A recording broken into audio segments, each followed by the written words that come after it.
Going into the offseason in a rebuilding year, where are the Montreal Canadiens strongest and weakest, position by position? Could this give us an insight into who the Canadiens will take first overall at this year's draft? I think so. Hey, everybody, I'm Rick. Welcome to Talking Habs, where you get your daily fix of Bleu Blanc Rouge. Just like all 31 of the other NHL teams, the Montreal Canadiens have strengths and weaknesses, positions with more depth and positions with less. I'll go through all 6 positions from strongest to weakest, and maybe by doing this, we can figure out who Montreal will be drafting first overall and what positions they'll be hoping to strengthen through this year's draft picks. Habs GM Kent Hughes has said Montreal will be drafting by the best player available principle. But sometimes you have multiple choices that you've judged to be at the same talent level, and you can then decide by position or by other needs that the team has. So let's start with number 1, the strongest position, left wing. Montreal is a little overstocked on the left side, which is a good problem to have. Some of the Habs wingers can play both sides, so it bodes well for being strong at the wing. In a perfect world, Montreal would like to unload some cap space here, though, in the form of Paul Byron, Mike Hoffman, Jonathan Drouin, maybe Brendan Gallagher, or any one of those guys. Any combination of those guys will open up some cap space and make room for some of the young guys to play and gain some experience. If they draft Juraj Slafkovsky and he's NHL ready, he'll definitely figure in here somewhere. And also, Cole Caulfield lines up a lot on the left side because Montreal lacks the number 1 left wing, but has guys on the right wing that can play at the number 1 right wing position. I think Rem Pitlick stays. I think Rem Pitlick is probably a really solid third line left wing. If Byron and Hoffman stay, they'd fill out the left side as well, but there are a few options too. You've got Ryan Poehling, who could play left wing. He's kind of almost a power forward type of left winger. You got Emil Heineman, who we don't know that much about, but he came here in the Calgary trade for Tyler Toffoli. You've got Raphael Harvey-Pinard, who may be ready this season to make that jump. He may not be, but he may be ready.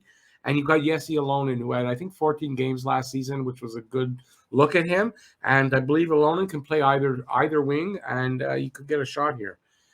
So for now, if you do move Byron and Hoffman, you've drafted Slafkovsky, you've got Slafkovsky, Drouin, Pitlick, Poehling, or Harvey-Pinard. I mean, that's what it would look like. And if you don't draft Slafkovsky, just move everybody down, and it would be Drouin, Caulfield or Drouin, and any combination of the other guys there. Or, I mean, they could make some moves and bring guys in. On the right side, they're also pretty stacked. You've got Caulfield, who's apparently natural right winger, but he's played, I think, more left wing last season than he did right wing. He's on his ELC, so not making a ton. Josh Anderson making $5.5 million. Evgeny Dadonov, who they acquired in the Shea Weber contract trade, making $5 million. Brendan Gallagher making $6.5 million, and Yoel Armia making $3.4 million. That all adds up to over 21 point something million. That's an expensive right side, and it's too expensive. A $3.4 million player possibly playing on the fourth line all season, it's not workable under a cap that's basically stagnant for the next 3 seasons. There are some options to bring in. They have that young kid, Joshua Roy, who I think is going to get a shot in cap to see if he's ready. And if he is, he could make the jump. So they have some options there. And you've got also the guys on the left side that can play both sides. So I think they're pretty deep at wing. Both wings are a strength, even though there's some work to do to figure out exactly who's in and who's out and who's playing on what wing. Does Montreal need to draft Juraj Slafkovsky first overall? In my opinion, no. Will Montreal draft Slafkovsky first overall? I'll just go as far as saying they may, but I still don't think they will. Moving on to the third spot here, left defense. Last season, the left side of the defense was pretty stacked with Ben Sherratt and the underrated Brett Kulak. in the lineup. Both were traded at the deadline, and now there is opportunity there and a good cast of hopefuls to try out for regular spots. No, it's not Joel. Joel Edmondson sits on top of the hill. He's a great stay-at-home defenseman and shutdown guy. And you got Alex Romanov going into his third season. I think he played mostly on the right side last season, but he plays both sides. Has proven to be a potential. I think he can take the top four guy that can eat up minutes and bang out big hits. He's fearless, he's talented, and he can play both sides. So they've got Jordan Harris, who has already shown some big promise in his limited time last season. They've got prospect Matthias Norlinder. He could also make an appearance, or I wrote here, or 10. And then there's Caden Gooley. Is he NHL ready? I think that's the big question. He'll probably get the 9 games to show if he is or isn't. I think then it's to Laval Rocket, or he stays all year and doesn't look back. Gooley is a potential top pairing guy that Montreal needs to find the right stud partner for. If they can do that, look out. Gooley is basically a stay-at-home kind of guy, bruising the defenseman. If they can find that stud guy, which Romanov unfortunately is not, that offensive defenseman, if they can find that, that's going to be one hell of a pairing. Will Justin Barron be that guy? We don't know yet. We'll get to that. They also have Jaden Struble, and the guy I think will be an important 6th or 7th D for Montreal in a couple of years, and that's Arbor Mikai, the guy with the name you can't pronounce, the last name. There's a good group of D prospects on the left. A couple or 3 of them will be the real deal as far as NHLers to varying talent levels, I guess. There are a lot of young guys that need to hit the mark. Otherwise, the left D would rank number 1. But there's a lot of young guys and a lot of unknowns about players with big contracts that might get moved out. Otherwise, I think left D is pretty strong. Now we go on to the weaker categories here, and that's number 4 is goaltending. Uncertainty. That sums up the goalie situation with Montreal. The uncertainty of Carey Price and his recovery from his knee injury and surgery last offseason. There are 3 options here for Carey Price. Plus, there still may be offseason knee surgery this year. We don't know yet, but it's very uncertain. Number 1, he's fully recovered and ready to start the season. I think that's the most unlikely of these 3 options. Number 2, he's not fully recovered, but should be ready at some point during the season, much like last season. That point came really late in the season, but something to that nature. Or number 3, he won't ever be fully recovered and makes the decision to hang up the skates. He could then retire, but that would cost Montreal a pretty big recapture penalty. I doubt Carey Price would do that. Or he'll go on the LTIR for the rest of his career, of his contract, which is 4 years left on that contract.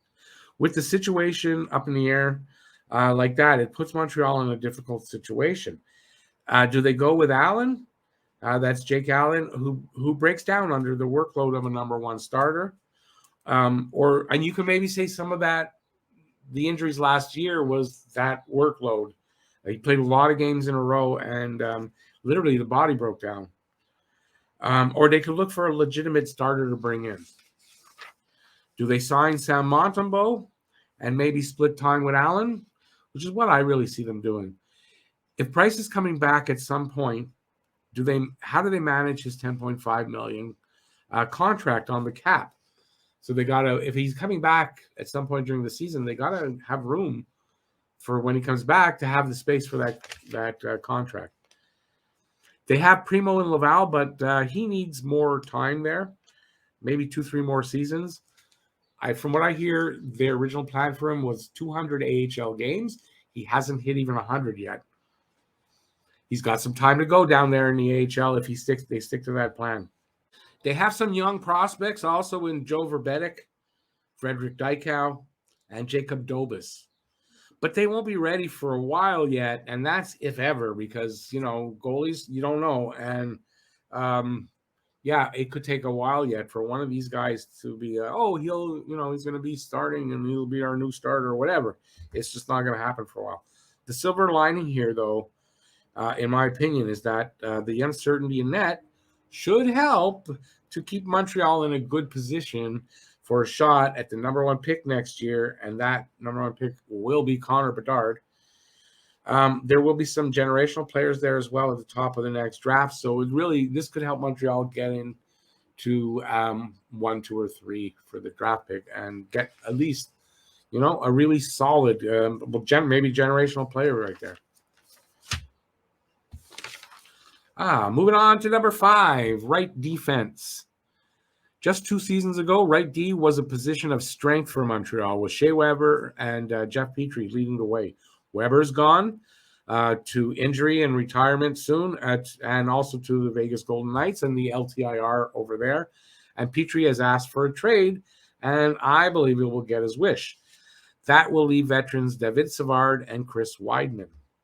At best, second or third pairing guys. And young hopeful Justin Barron, who showed promise in his very small sample size of 5 games before he got hurt. Acquired in the Lehkonen trade, Barron has some potential to develop into that number 1 or number 2 stud defenseman on the top line. But it'll take some time for that to happen, and it's still an unknown if he'll ever reach that. There's some depth in Corey Sheneman if they re-sign him. But really, on the right side, that's pretty much it. Barron should be around for a long time, and you can pretty much figure that Alex Romanov will probably not play on the left side and play on the right side. He did it a lot of last season, I think most of last season, and I think he's going to probably end up doing that again. Savard and Weidman are not long-term solutions. They're not, even though Savard still has, I want to say, 3 seasons left. Weidman, they signed for 2 more years, so they're not long-term. I think Montreal may address this situation in the second round, but could pick a right D if they move up or got a third first-round pick. They won't pick a D with their first overall pick. I am 100% certain of that. And I won't have to eat crow on that one. Number 6, the last position is, in this case, is center. Nick Suzuki. That's it. Nick Suzuki is the organization's only legitimate number 1 or number 2 center on the roster or even coming up and through the pipeline. That's it. There's Riley Kidney, maybe might hit a number 2, but really that's it. Sure, there are guys you can mix and match depending on situations or opponents that night, but there's no one to back up Suzuki as on the top there. Number 1 or number 2 center is a desperate need in this rebuild. If only there was a guy in this draft that Montreal could pick at number 1 who could fill that number 1 or number 2 center role. It's a shame. It's too bad there isn't. Christian Dvorak ideally should be a number 3 center with either Jake Evans or Ryan Poehling as number 4C. There's no number 2. There's no legitimate number 2 center on this team. You win by being strong down the middle, and right now, down the middle is Montreal's most needed piece to get in place. Observations from doing this video so far. If 2 players are equal in talent, then choosing by need makes sense. And they've said Slafkovsky and Wright are just a hair apart. There's not much difference, if any, as far as talent level. Wingers can be found easier than number 1 or number 2 centers. You generally need to draft a number 1 center to get one. Habs' biggest needs are at, as we just pointed out, center and right defense. Shane Wright should solidify the Habs' middle for years to come. And in my opinion, Slafkovsky is a bigger risk to bust in the NHL. He has a lower floor, in my opinion, than Wright, and he may have, though, a higher ceiling, but I think he's the bigger risk to bust. Wright is a safer bet, and as a center is the more valued position. If they are both the real deal, Wright brings more value to the team than Slafkovsky does. My conclusion, Habs pick Shane Wright, number 1. Let me know what you think. in the comment section below. If you like the video, please give a thumbs up. Thanks for watching. Stay safe out there. Peace out, y'all. And bye, everybody. See you next video. And you see that I didn't have to look this time to see what's down there. And hey, check out the video that just popped up over there like 5 minutes ago. In the corner. Bye, everybody.